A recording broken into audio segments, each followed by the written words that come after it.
webinar. All right, cool. Now that we have settled this as well, let's finally start into the interview. So, Santi, I think first of all, everyone is really curious to hear more about your business. What is your business all about? How did it all get started? Really curious to hear. So I'll tell you the quick story. Back 2016, we were in our college dorms. I was studying for computer science, which is a very popular track today. And we were hunched over our computers in the library until like 2, 3, 4 a.m. And it used to be like back pain was a problem that the older population would have. But as we become more sedentary and we sit in our chairs for longer, the body's actually not used to not moving for so long. So we started to get a lot of back pain. And it was surprising to 19, 20-year-olds like us to see like why are we getting so much pain? So we started playing around and doing some research, like very basic, going on Google, trying to find out what was driving this pain. And the key thing is poor posture and not moving. So if we could improve our posture while we were sitting, hopefully we could help that problem. So we literally went on Amazon, bought everything that remotely resembled back pain and started to play around with products and got it like super prototype, like, cutting and buying materials and trying to make a better version, a combination of everything else that worked, because we wanted to avoid any intrusive surgery or anything that was very, very medical. And we took a very data-driven approach. So we were trying to see what products were out there, but also what were the people buying those products saying. So Amazon is a great platform because all the reviews are open, public. You don't need any special tool to look at them. You can literally just go and select the different ratings and walk through them. So that gave us some indication of how to make our first product. I'll make this very, very long story short because that was like a whole few years of journey. But we made one product that ended up being 2, 3, 4 different products: pillows, braces, cushions, all around orthopedics, better posture, and back pain, initially to solve our issue. But we later saw our friends were coming to us and saying, "Hey, can I have that product while you go on vacation and holiday?" Dartmouth is one of those colleges that has like 4 terms, and you only have to take 3, so the people are staggering. So when we had like a term off, people would go and say, "Hey, can I use the cushion this term while you're off?" So we said, "Okay, there might be a commercialness to this." So anyway, we convinced the manufacturers that we were a big company out of Boston and we wanted to do a sample run, and we ordered the first like few hundred products, and then the inevitable place to take it was Amazon FBA. We'll talk about FBA later on, but it was the only place where you could do 1 or 2 day shipping while still being 2 college kids in our dorm. So we sent it to Amazon FBA, and to our very pleasant surprise, we like sold out in 4 days. We had 100 units. The first 25 sold out in the first day. It was like 25, 25, 25, 25. We're done. So anyway, this is a very long story, but that was the fast forward. We're now a brand of 26 different SKUs, selling in US, Germany, UK, France, Italy, Spain, and we sell, like you said, 3 to 5,000 products a day. Doing nothing differently to what we're doing when we're back in college. Just the numbers are higher. No, very, very, very insightful and cool, and very nice story from having a need to yourself to realizing others have this need as well, to finally finding a solution for it. So very cool, and we're definitely getting more into detail on how you actually did that, or what is your suggestion on how to do that later on. So you decided, as you just said, to sell the products on Amazon. And my next question would be, why did you choose to focus on Amazon and not any other channel?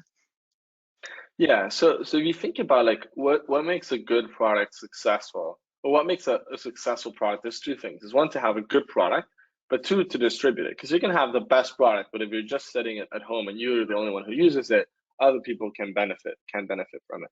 And the thing about distribution is it is quite a big problem. Like, how do you get a product to a people's house or home across a wide nation like the US? It takes 5 hours to go plane coast to coast, or to Europe, or to Germany, to France, with different regulations. Like, how do you do that if you're like sitting in a vacuum? It's quite a hard thing to do, especially within a day. What Amazon has accomplished is to level the playing field, where anyone can just go in, open an account, send the products to their warehouse, and they'll leverage other people's products, put it in big ships and big trucks, and move it around the US or Europe or UK, and then ensure that 1 or 2 day delivery. So like that's the first solving point that Amazon was for us, and we still think it's unique to FBA today. And the second thing is that they have the eyeballs, because even if you have the ability to deliver in 1 or 2 days, if nobody knows about your product, then nobody's going to buy it. So Amazon has all these people that are going, that trust Amazon, going to Amazon every single day. What you have to do is prove that your product is better than the other one and then the alternative, and Amazon will immediately realize that, because they always want to put the best product forward, and then they'll start ranking you up over time and showing you the eyeball. So Amazon covers, you have to put the best product, and Amazon does the distribution and the eyeballs, which are the two hardest things other than having a great product. Cool. So is there any other channel that you are fulfilling in now, or is Amazon still the only one? So you would think that such big brands fulfill everywhere. We're exclusively to Amazon, and not because we have an agreement or anything. We've just seen how Amazon is becoming the go-to platform for e-commerce in general, and e-commerce, we think it's going to be the future of how people shop. So we've been just core believers in the platform and try to focus on the platform. So one thing that like, I always tell this story, like back when we were in Austin, there was a big venture capitalist group. They do a lot of retail products, and they were spending hours and hours with specialists that made, 7 figures per meeting, trying to optimize the product, because if you actually do like the optimal curvature in the product, it biases people to grab it with the right hand versus the left hand on retail. And we were like, wow, these people are hyper optimizing for a specific distribution channel, which is retail. If we do the same thing for Amazon and over obsess, not just with the type of customer that shops on Amazon, but also with everything physical around it. How do we make the product fit the Amazon box better? We could be the best. But that requires focus. That requires you to sit down and be like, I'm going to be the best at this. So that's why we made the decision, even today, being such a big brand, to focus solely on Amazon. Okay, got it. Thank you for the insight, Santi. And my next question would be, like, I was also an account manager before and was supporting brand owners with their start on Amazon. And one of the most asked question was always, okay, when I start now, what should I focus on? What should I really prioritize in the beginning? What can I maybe neglect? So from your opinion, Santi, is there anything you could tell brand owners what to focus on in the beginning? Yeah, the first thing, so big believer in focus in general. So like the high level rule for us is how can you focus more? So how can you delete things that don't matter? So the first thing I'll say is pick only one product, right? Until you don't get that one product right, don't focus on 5, 6, because otherwise you're going to be spreading yourself too thin. The second thing is, and it's only the most boring advice I ever give, but it's honestly the best one, is like focus on making the best product. Sit down and say, why is this one better than that one? And best product is also inclusive of price. If you have a better product, but it's 5 times as expensive, the ratio of value price is not the best. And people are value shoppers. So like, why is this one better than the one next to it? And how's the pricing relate to that? That's the first thing. Until you cannot solve that variable, it doesn't matter how long you spend on the other 20 things that it's just not going to work. So spend time yourself with your family and people that you don't know, thinking, how can I pick, like, why would I pick this one over this one? Like, that would be like the first thing that I would do. Once you have a really, really good product, I would then focus in getting involved with Amazon with a brand registry, because it's not good if you're putting all this effort and then you don't own the brand and the customers that you're generating. So Amazon is doing a lot of movements towards protecting the brand, registering the brand. So like the easy steps are register the brand. It used to be very, very hard. You have to wait like 4 or 5 months for trademarks to come back so you'll be able to register. Now there's IP Accelerator. You can get it within like a few weeks, even once the trademarks have not come back yet. And Amazon will protect that brand in the meantime, which is a huge move for us. And we're like, I wish it were that easy back then. Uh, and and then once you have that protected, is then now focus on advertising to get the initial few sales. So nobody knows that the product is there. Amazon's not going to rank you just because you've created a new product. You need to start advertising initially to get eyeballs to your product and see how people react. But take that as a learning experience, right? If people are not buying, that's not necessarily a bad thing. It's an opportunity to learn why they're not buying. What are they clicking on? Why like when are they skipping the page? If you change the colors, would they buy it more or not? If you change the features, would they buy more? So start tweaking the product to the point that you start seeing when you advertise the product, people get to the product and actually end up, going through the purchase and end up buying. The buying is the best data point you have because you know then that sequence works.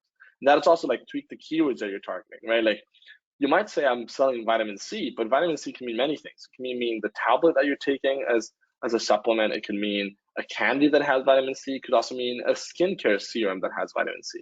So it's like try to tweak the keywords to make it as specific to what you're making and as long tail as you can to get that core customer that is exactly for you. And then once you do that and you get the data, then it starts to scale it. Amazon will immediately recognize that because they always want to show the most innovative, the best product. So once they see a match of customer product, they'll start ranking you up in that keyword and start showing you the other keywords automatically, and the rest will be taken care of. So it almost happens magically once you achieve that. Okay, cool. These were many, many insights and many interesting things you said. So let's roll it up a little bit. You said like product is really key, and you did also some market research with your close ones. So that's interesting to see as well. And you were talking about brand registry. And since we have seen that so many people listening right now have not registered their brand already, can you maybe explain the audience a little bit why should you register your brand, and why should you also register it with Amazon Brand Registry? So what are the benefits of this? So there's countless benefits. There's a lot of insights you can get once you have a brand registry. Amazon treats you like a solid, established brand when you do that. So Nike, even if you're Nike, you get the same treatment once you're registered because Amazon sees you as a legitimate brand.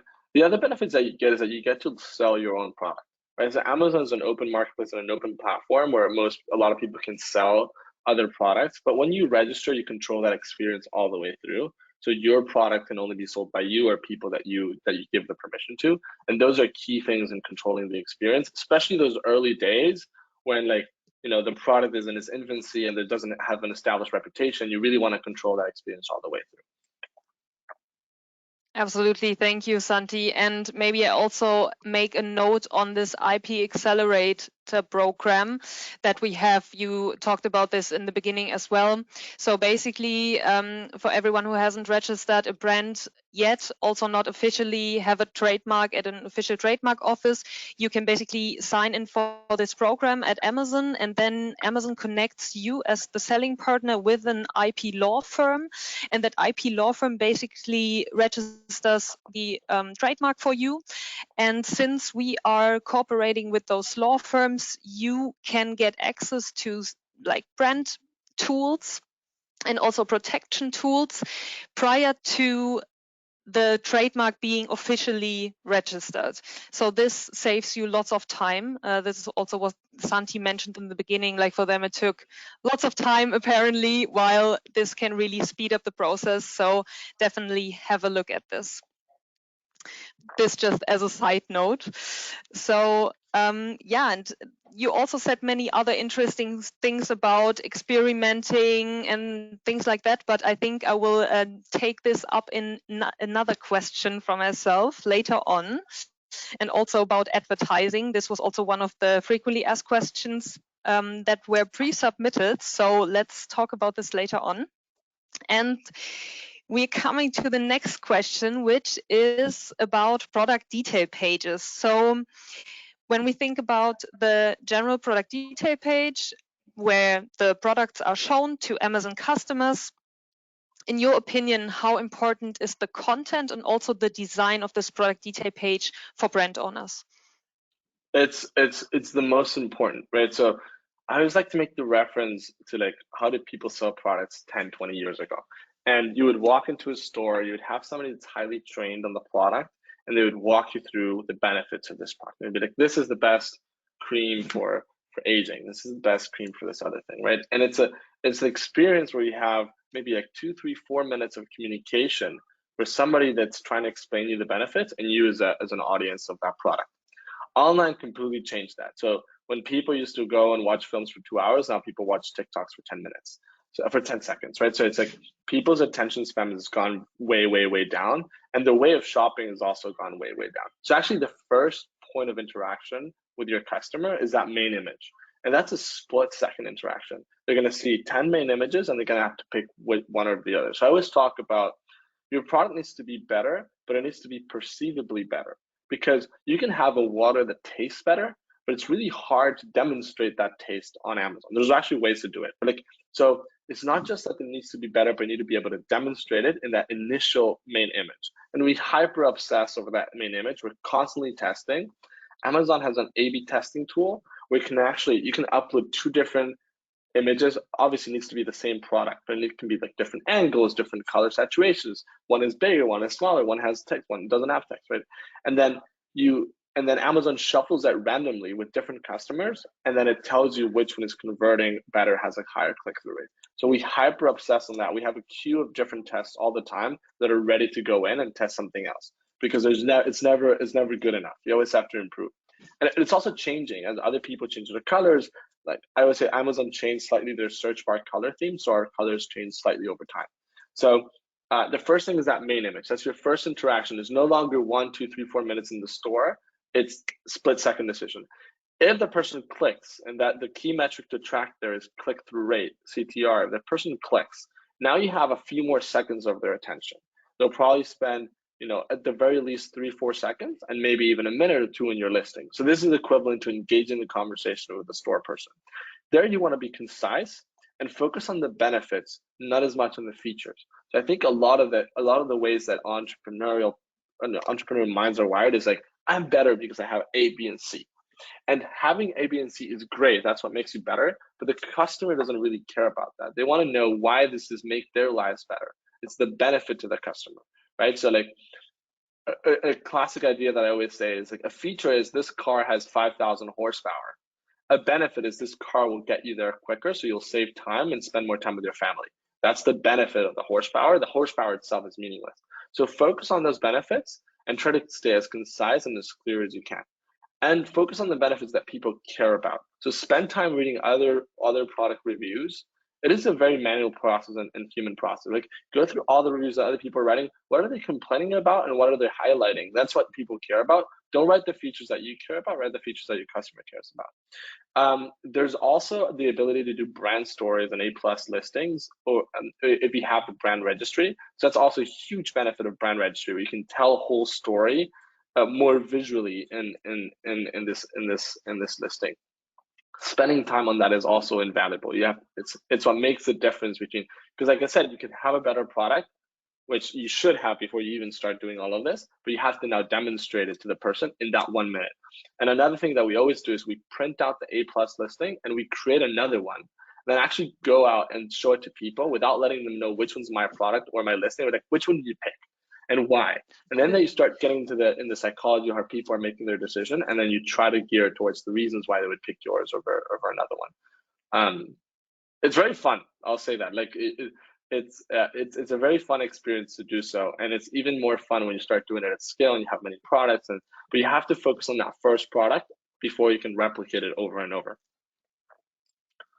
Oh, Yeah, finally, so one thing I'll it's say is also video. yeah, sure. Video has become extremely powerful. So because you only have those 10 seconds, video is an amazing way to condense that down, that information in the first 5 to 10 seconds. And I also say, focus on the first 2 to 3 seconds of your video. How are you hooking up the attention of the customer so that they immediately get hooked in that video, and then spend time watching and trying to understand why your product is better than the one next to you. Thank you, Santi. Very insightful things you are saying. I really like the point on focus on the benefits people care about. I think that's very valuable for the audience. And maybe to add some information to what you were just saying as well, like the tool that Santi was talking about where you can do the A/B testing is called Manage Your Experiments. You can also find it in Seller Central in case you haven't seen already. So you should definitely try this out. And he was also talking in the last point now about the option to add a video to your listing. And this is also possible for brand owners who have a registered brand and also registered it with the Amazon Brand Registry. Then you can do that, and it makes a lot of sense to drive the conversion. One thing I'll mention is like, this is like a good example of leveling the playing field. I think like one main feeling that I had when I was in college is there's no way I can compete with the big brands of the world. Like it's impossible. They're huge, they have so much budget, they have marketing experts, and like if you think about, like, there's gating hurdles that prevent smaller guys I mean, we still are very small, but like we were in college, with competing with those big brands. Like for example, distribution and one day delivery. That was something that like you have to be selling billions of dollars a year in order to be able to accomplish that in a cost effective way. Amazon gives you that. The pricing that you receive is the same pricing that any big box retailer is receiving on FBA. FBA is standard pricing for every single person. I've yet to see anyone who's gone in discount, right? So A/B testing is another clear example of that. Back in the day, to do A/B testing, you needed an engineer, you needed a whole team behind it, and they could create a code in a website that you could shuffle and then try to statistically determine which listing is better. Then the tools came around. So when I started, there were tools out there, but you had to do them yourself. We were going as far as having to upload and upload and upload new listings all the time and see which one would perform better. Because the thing about A/B testing is you have to shuffle it really fast in order to control for external variables. So that was still like a very manual process, but at least the tools were out there, but it required like, a very computer science type brain. Now it's like Amazon creates a tool. All you do is you upload the two images. That's it. So it's almost like, oh, it's so much easier. Like the brand registry also so much easier. So Amazon is in this constant process of removing those variables, which makes the little seller, the guy that's starting today, have the same tools and the same opportunities that any big box, conglomerate can have. Anyway, I just wanted to point that out because the A plus, the A/B testing is a key gating to be able to compete with a hyper optimized product. Cool. Yeah, thanks for the example. I think that was very helpful. So we see a high quality product detail page is really key for every brand owner or for everyone selling on Amazon. So you have mentioned many points already, but are there also any like particular best practices you could give like that really work well from your experience? Yes. So like I would say test everything. Everyone thinks that there's a best practice until you test it and then you realize what you didn't think worked. But there's directional guidance that I always give. It's like try to go in that direction, but always verify with the test. Because ultimately the customer decides, we are not who decides. And that's the key difference between e-commerce and Amazon and the rest of the commerce world. The rest of the commerce world, they get a group of 20 people and they say, I think you're a customer. What do you think? And that's it. Here, the customer decides by how they click, the click-through rate, with how they buy, with how long they spend on the listing, and ultimately which product they pick. So it's like test everything. The test is the ultimate deciding factor. But the general direction is try to focus on getting the best images you can. And you can go photographer if you can pay for a photographer or a 3D render, do it. It's very worthwhile. If you can't, there's ways around it. Even on Amazon, you can buy like photograph boxes that help you put products in the middle and you can take pictures of them. But focus and hyper obsess on that main image, the number one, the one that it's the split second. Because if it's not a good one, even if you have an amazing bullet point A plus, they'll never get there. So you need to get that initial attention to even get an opportunity at the rest. The next thing is I think a lot of people, a lot of entrepreneurs like we get really excited about their product. So they write a lot of text. They want to put text in the images, they want to put massive bullet points, just text, because they want to show it's like, when you go to a dinner conversation and there's an entrepreneur because they spend all the time talking about their product and they won't shut up. So we bring that on to like our listings, and sometimes that can be counterproductive because of this thing that they only have the first 10 seconds. So it's like, how can you say the same in the least amount of text, and try to not put text on images as much as you can, right? Like in certain scenarios it is helpful, but try to test with less rather than more. I always say it's better to do less and then maybe add a little bit than to have too much. Same thing with the bullet points. We try to limit them to 150 to 200 characters. And then the last thing is contrast, right? It's like, people say like red is the best color. No, it's not. Like it's the best color when contrasted with what? So there's two things you're contrasting against. One is the background, which is Amazon's background. That's usually constant. They've only changed the color scheme significantly once when it was used to be very white and now it's like dark bluish. So when that happened, you say, try to test a new color. Which color would stand out a little bit more? And the second thing is your other products, your other competitors. Look, if everyone has a green product, maybe we choose a red product that would stand out a little bit more, or a blue product, right? So contrast in colors in the design is really important to grab the customer's attention.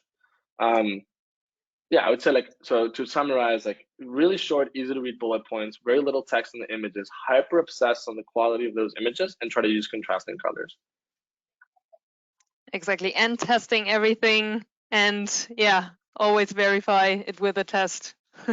Always test. Never stop testing. All right.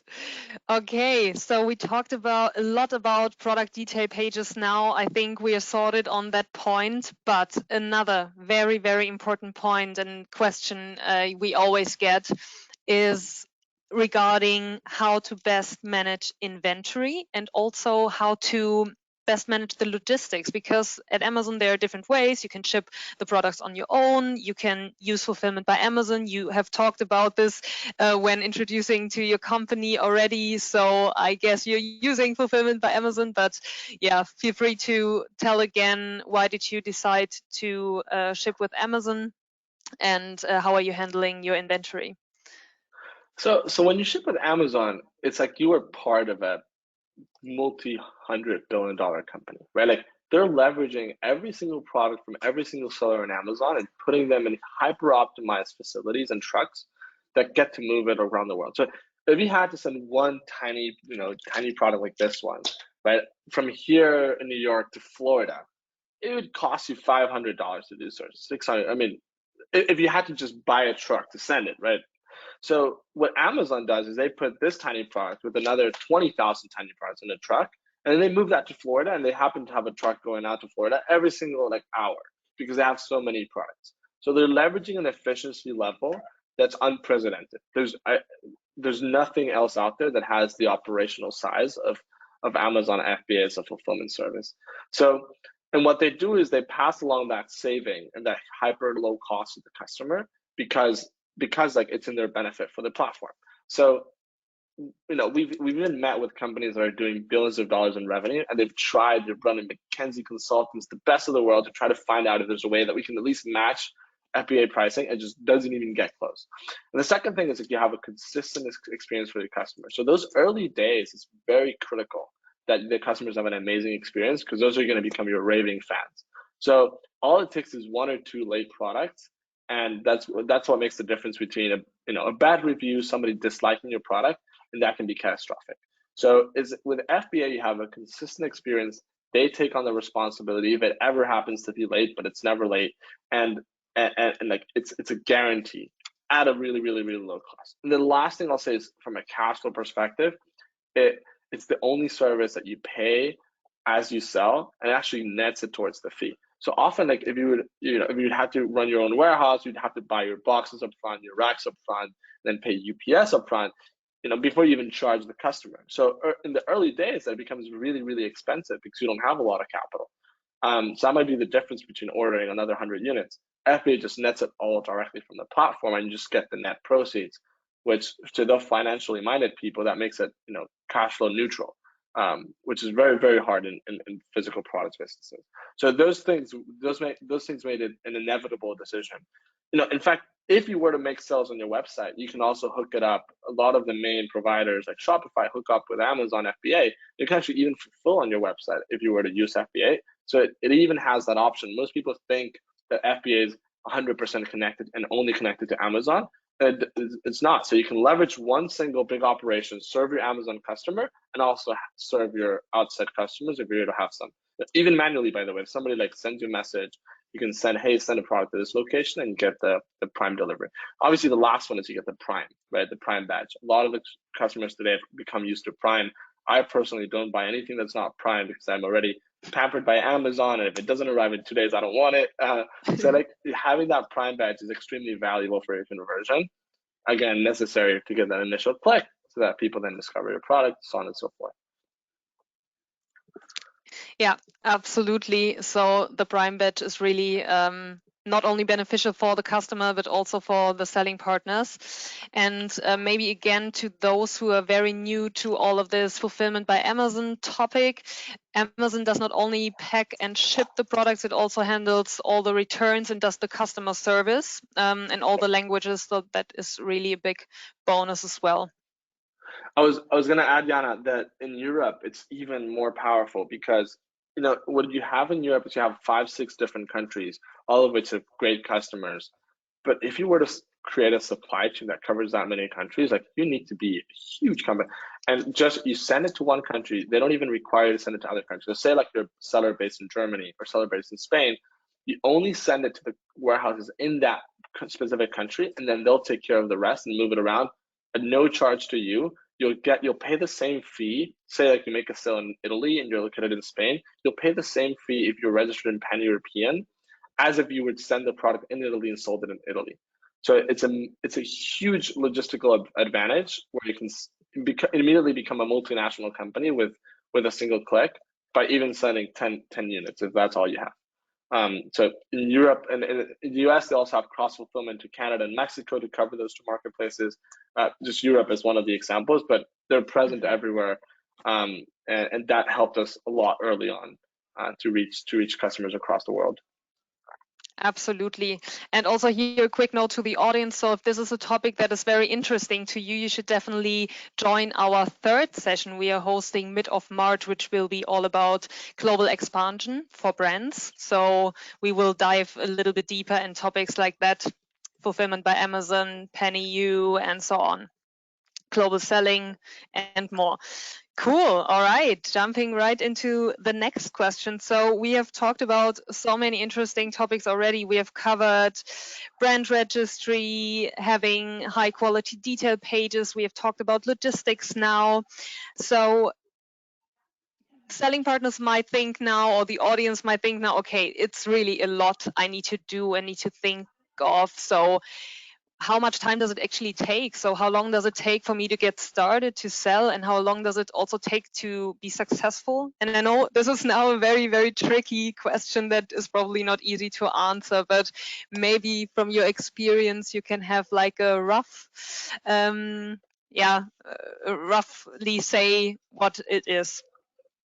Yeah, so it actually separate the two. Getting started is one thing, and then reaching quote success is a separate, completely different thing. The getting started is you should get started as quickly as you can. I had a mentor back in the day who told me if you're not slightly ashamed of your first product, you launched it way too late. So another thing that they teach you in computer science is like there's a lean startup approach is don't spend all this time making the best app. Just launch it, even if it's kind of wonky, and then see how the users behave and develop in the directions that users want. What are they spending time on? What are they interested in, rather than what you think they'll want? Because you'll actually be surprised once you do so. So I would say the same thing with physical products. Just launch it, do it quickly. You set yourself to a way higher standard than the rest of the world sets yourself, and even if it's not perfect, you can always improve. That's not going to be so. Our pillow today is on version 14. It's completely different than the pillow we had back in the day. The other day, I was actually moving places and I actually found one of the old ones, and I was like, I would not use this today. Like mine, the new one is so much better. So always keep that in mind. Look, it's not a permanent decision. It's just the first few units. You'll get to learn, and then you get to improve over time. So just get started. It's like the "just do it" tagline is one of my favorite taglines. Now, from there to success, it's completely like so much can happen. We've seen overnight success where you get lucky and you happen to have made a really, really good product that was needed, and then within a few weeks you start selling. And then sometimes you have to try 3, 4, 5, 6 times, right? You know, our backpin product, like we the first few were not that great and it did not sell. What I'll tell you is once it gets started, because of the digital exposure of Amazon, once they recognize that this is a product market fit, the scalability is just limitless. Like it goes from ordering 100 units to now ordering 100,000 units, and it feels the same way. You still like go and call the manufacturer, and Amazon, you see the same numbers. They just have a couple more zeros next to it. The scalability is there. Whereas in the typical business, that would drive everyone crazy. You'd have to get warehouses, but it's for Amazon is all digital. So um, what I would say is be patient and be always curious and inquisitive. Like try to see if it's not working, that's a data point. It's always information. Failure is always an information. It's like, why is it not working? And what does it take for me to get it to work? Um, and focus. Like, I think the key thing is people they launch 5 products because they have 5 great ideas, and then all 5 fail, because they will fail at the very beginning. And then because you're spread so thin, it becomes extremely frustrating. You're like, oh, nothing works, I suck, I don't want to do this anymore. Right? So no, focus on one. It's not going to work, but eventually get it right. Once you get it right, the second, third, fourth is going to be so much easier, to the point that you'll be launching 15 new products at a time, and it's going to be very easy. All right. Yeah, cool. So very interesting insights. Start as quickly as you can, launch your product, focus. You said scalability is limitless. And also I liked your point on that failure is always an information. So, and actually this is also very much in line with how Amazon also thinks as a company, and that it's always day one and that you should just go and do it and yeah, learn from it. Cool. So in the end, we see like time to success and also time to start is highly individual and really depending on a number of factors. So my last question would be to you, Santi, before we start into answering one or two of the questions from selling partners, is what would be your absolute top tips to give to brand owners? I mean, like, back to the basics, the most boring ones is like, focus on the best product, hyper obsessed on it. You will fail, learn over time, get the new data point, and get it to be a great product. That's like, it's if you had to focus on only one thing, just do that. If you don't do anything else, it'll work.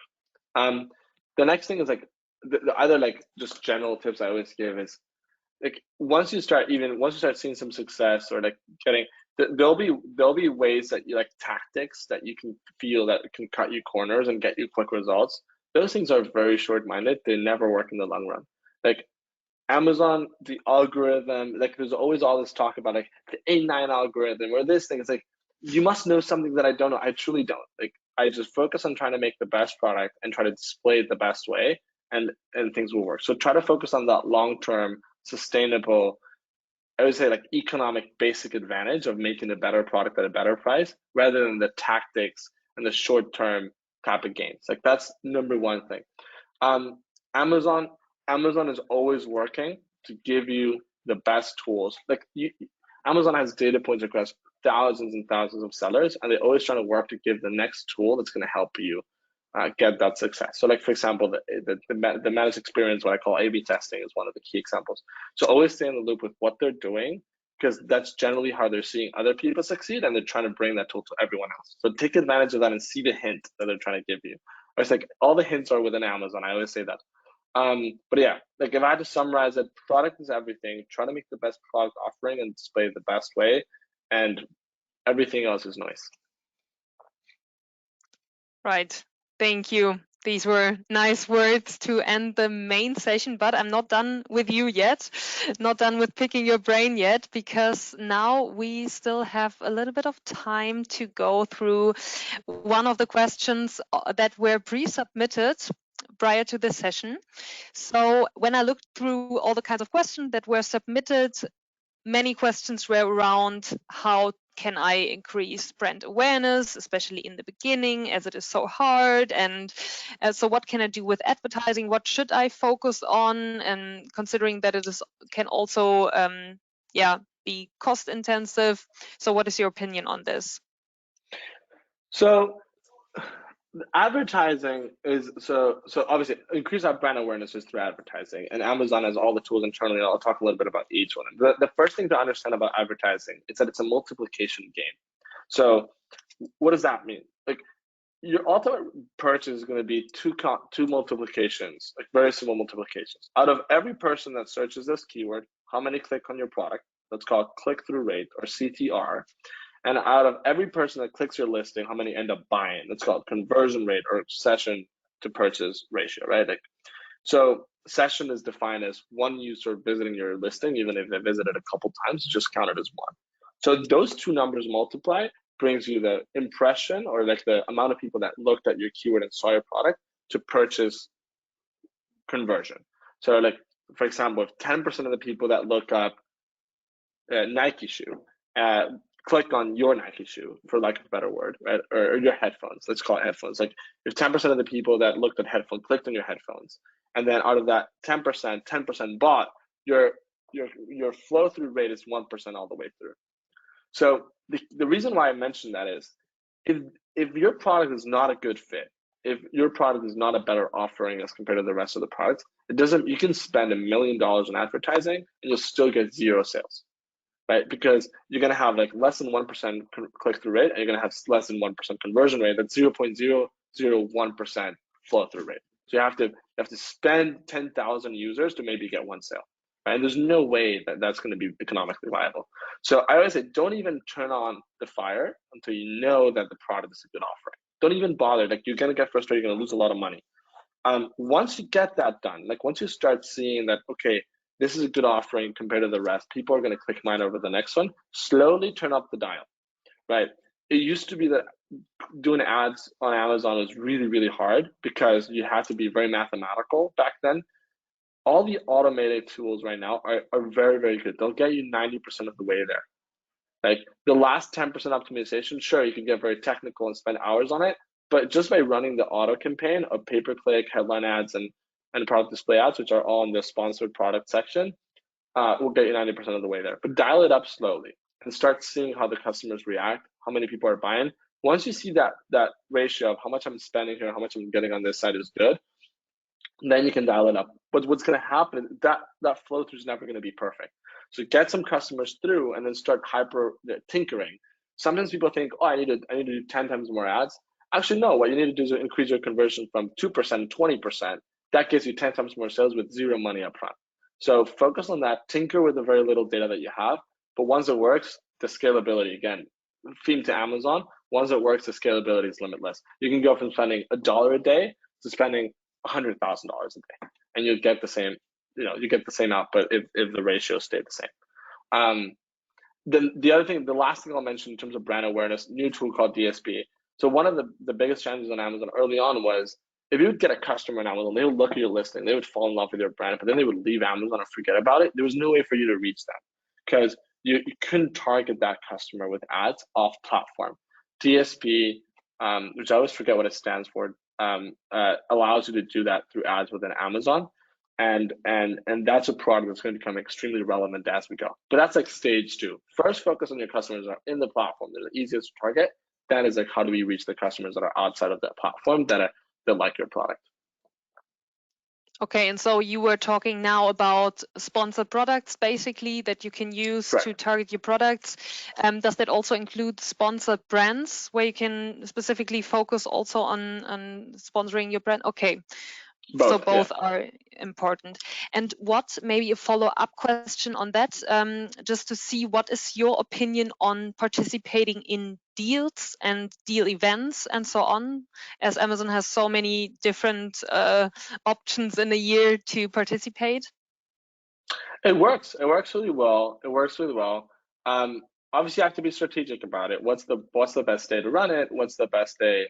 And it also has to do with your brand. Some brands are better for deals. Some brands are not as good for deals. It used to be that online retail was like you could see a product that was saying, "Oh, retail price 100, Amazon price or online price $5." It's no longer like that. Like the deals need to be historically lower price because the customers need to truly believe in it. Now, so it's become harder for you to actually get the discount in the sense that you need to do a real discount. But the good thing is the customers are now believing in it a lot more because they know it's a really good deal. So it does help pump up initially and motivate the customer base in strategic points in time. But again, all those things only work if you have a good flow through rate from display all the way to conversion. Although deals help convert because people know they're getting a better price deal. The answer is absolutely yes. Okay, cool. So considering the time, we already were talking longer than expected. So thank you, Santi, again for joining this call, joining the first session. Thank you, Yana. So yeah, and thank you all also for joining. As said before, Today, in 2 weeks, we are hosting the second session. And in March, we'll be hosting the third session again together with Santi. In the next session, we will be talking about brand growth on Amazon. So we will go more into detail than we did today. It will be about growing your brand through new product development and also through increasing sales of your current portfolio. And in the third session, as already said, we're going to talk all about global expansion. So this can be very interesting for you. And again, here, my colleague Carolina will share again the registration links in case you haven't registered for this yet. Feel free to do so. And I'm already looking forward to it. And again, the note, I've said it already in the beginning for those who haven't heard it yet. If you want to have more brand owner related educational content, just go to Seller Central, go to the Performance tab, click on Seller University. There you can find content on building your brand, on advertising your brand, and on protecting your brand, and many other topics related to selling on Amazon, also like FBA, advertising, and so on. Okay, so that's about it. I'm really looking forward to the next session and see you there. Thank you, Jana. Looking forward. Bye bye.